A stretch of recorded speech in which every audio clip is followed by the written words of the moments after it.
Graça e paz, irmãos. Bem, chegamos ao último capítulo do nosso curso da Escola de Primeiro Passos, também Transferência. Essa escola que tem por objetivo auxiliar, dar as bases do Evangelho, ao mesmo tempo que te dar a recepção daquilo que nós acreditamos.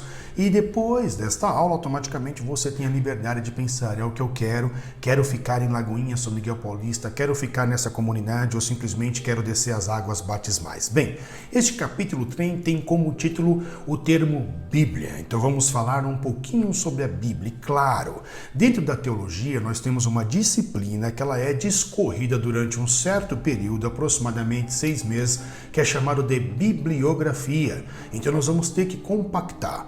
Então ainda na bibliografia nós já compactamos aquilo que a Bíblia é, o que ela significa, o que ela representa. E agora aqui nós vamos ainda compactar aquilo que já é compacto. Então nós vamos ter que diminuir em alguns minutos um pouquinho sobre a Bíblia para que você possa ter um panorama do que é, de quem é a Bíblia Sagrada. Bem, a Bíblia Sagrada, nós já estamos dizendo, é a Bíblia Sagrada. Logo, nós temos algumas preguiças em ler a Bíblia Sagrada. Nós não temos, às vezes, tanto entusiasmo em ler a Bíblia Sagrada e isso é um grande erro. As pessoas não leem a Bíblia por N motivos. Alguns vão dizer que é estudo, outros vão dizer que é um trabalho árduo, outros vão dizer que é a própria preguiça, outros vão dizer que não entende nada da Bíblia, e tudo isso são meras desculpas, porque nós vamos ver que existe uma frase que diz, eu gosto muito, que quem quer encontra o meio, quem não quer encontra uma desculpa. Então, se você quiser, você vai estudar. E outra, nós temos o Espírito Santo de Deus, ele foi nos dado e ele é o autor, aquele que inspirou as Sagradas Escrituras. Logo, o Espírito Santo pode traduzir, pode trazer luz à Bíblia Sagrada. Sempre quando você vai ler a Bíblia Sagrada, você tem que fazer algumas perguntas chaves. Que, quando, onde, por quem, para quem. Então, quando você lê a Bíblia, o que está sendo falado? Para quem está sendo falado? Quando foi falado? Quem falou?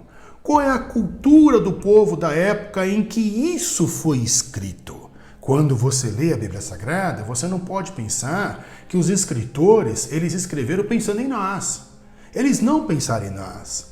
Eles não tinham a ideia de nós, principalmente os cristãos do primeiro século, eles já achavam que Jesus viria no período em que eles estavam vivos, eles já viviam com aquele entusiasmo do Maranata, achando que Jesus já desceria naquele contexto em que eles estavam vivos, eles não estavam pensando em nós. Então tudo aquilo que foi escrito serve para nós, mas quando nós lemos, nós temos que entender que primeiro tem que fazer sentido aos leitores da época em que ela foi escrita, para que você possa entender o panorama. E aí então você vai contextualizar. Aí então você vai tirar as lições para o nosso contemporâneo. A Bíblia, ela se renova a cada manhã porque é a palavra de Deus. Então a Bíblia, ela tem 66 livros, ela possui 39 livros no Velho Testamento e 27 livros no Novo Testamento.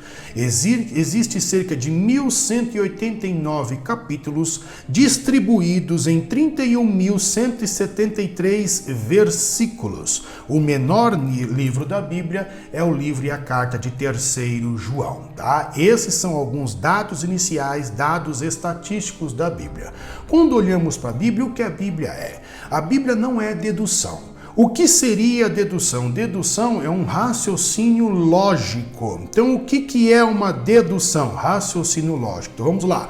Você vai numa cena de crime e ali você deduz como tal pessoa matou tal pessoa ou como tal pessoa morreu devido ao ambiente. Então você começa a analisar e aí você deduz, tá, o que aconteceu. A Bíblia não é dedução, não é um raciocínio lógico. A Bíblia também não é intuição. E por intuição nós temos que entender que é aquilo que não é pressentimento.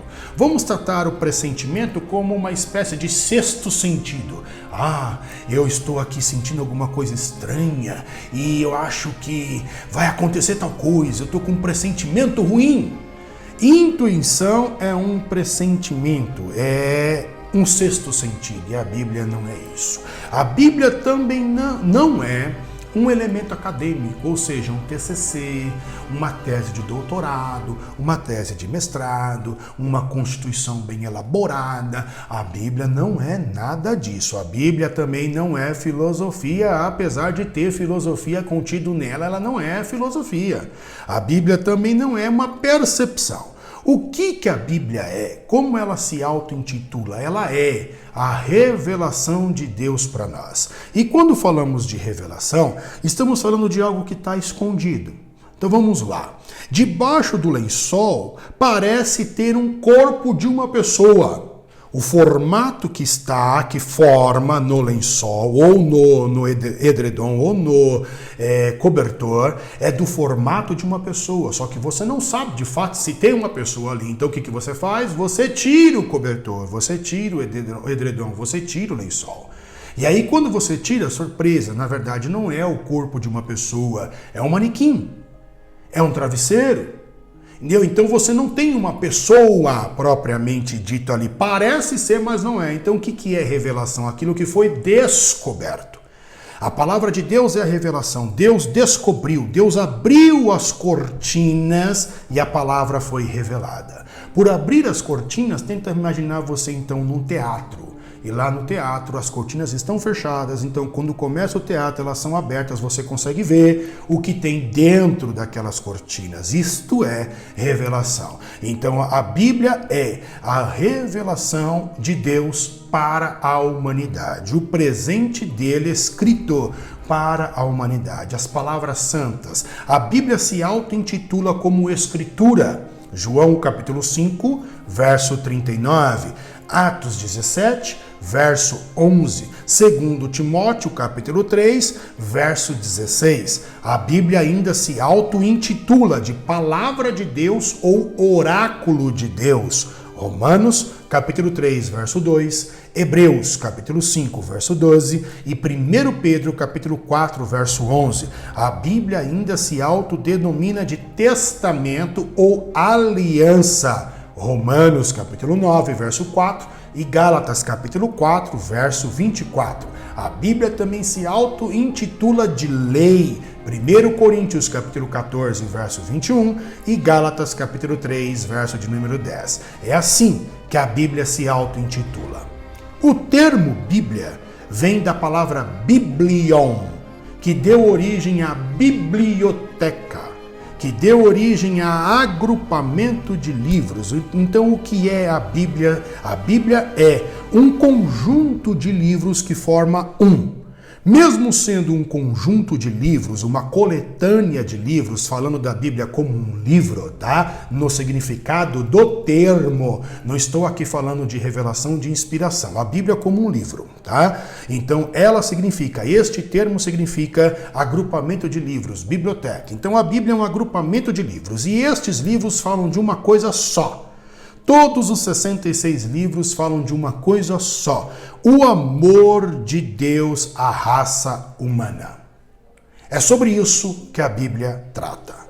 O amor de Deus por essa raça caída que resolveu pular para fora dele e o resgate dele buscando o objeto do seu amor. É sobre isso que a Bíblia trata, tá? Agora, esse agrupamento de livros é chamado de cânon. A palavra cânon, que significa também agrupamentos, também pode significar regra, também pode significar norma. Em outras palavras, a Bíblia, que é um agrupamento de livros, é a regra de fé, de conduta, de moral, de espiritualidade, de parecimento com o Cristo. Tudo isso é a Bíblia Sagrada. A divisão em capítulos e versículos não existia no original. Tá? Então a Bíblia foi escrita no original, grande parte no hebraico, outra grande parte foi escrita no grego e trechos foi escrito em aramaico. Esses são os idiomas originais da Bíblia Sagrada. Tá? Então quando olhamos para a Bíblia, nesse cânon, nesse agrupamento, não tinha capítulo, não tinha título de livro, não tinha versículo. Quando isso surge para melhor organizar, já que a Bíblia é lida publicamente, principalmente na comunidade cristã. Então, para organizar, vamos dar um título, vamos colocar o capítulo e vamos colocar no versículo. Quem fez isso foram os homens. E no caso, os capítulos surgem em 1215, século 13. 1215 com Stephen Langton, um teólogo. Já os versículos eles vão surgir mais tarde, por volta de 1551, no período em que está acontecendo a Reforma Protestante. Então os versículos surgem aí, 1551, com Robert Stenier. Ele que dá a ideia e dá a origem dos versículos para que, quando se lida de forma testemunhal e pública, cite-se o livro, o capítulo, o versículo. Assim, fica mais fácil para que todos possam localizar. A primeira tradução da Bíblia foi do hebraico para o grego, onde nós temos 70 estudiosos. Esses 70 estudiosos, em 72 dias, traduziram a Bíblia do hebraico para o grego, chamado de Septuaginta. Por isso, recebe o nome de Septuaginta. Porque 70 estudiosos, em 72 dias, eles traduzem do hebraico para o grego. A segunda tradução da Bíblia no mundo já vai do grego para o latim, com Jerônimo, amando de um dos papas na época. Ele vai para Jerusalém, ele fica numa caverna e lá ele traduz a Bíblia do grego para o latim, chamado de Vulgata. A Bíblia no Ocidente ela é diferente, a sua composição de livros do Oriente. São os mesmos livros, o mesmo teor de conteúdo, mas a disposição, onde está o livro, aí é diferente. Então, falando da nossa Bíblia aqui no Ocidente, a disposição é feita da seguinte forma. Primeiro, a coletânea de leis ou Pentateuco, onde nós temos aí Gênesis, Êxodo, Levítico, Números e Deuteronômio.